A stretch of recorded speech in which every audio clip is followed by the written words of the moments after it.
ব্যস্ত একজন মন্ত্রী আসলে এই ঈদের সময়টা সময় কি দিতে পারছেন পরিবারকে, বা ঈদটা কেমন কাটছে?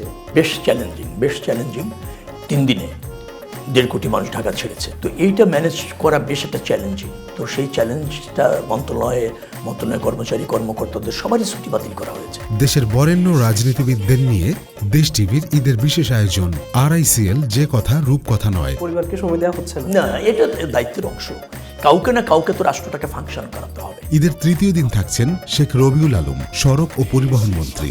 দেখবেন রাত 10টায়। যেহেতু আপনি একটা গুরুত্বপূর্ণ মন্ত্রণালয়ের মন্ত্রী, অতএব আপনি কিন্তু আপনার জীবন, আপনার স্বস্তি এই জায়গায় আপনি মনোযোগী হতে পারবেন না। আপনাকে পেশাদারিত্বের সাথে আপনার যে দায়িত্ব আছে তা পালন করতে হবে। উৎসবের রঙে থাকুন দেশের সঙ্গে।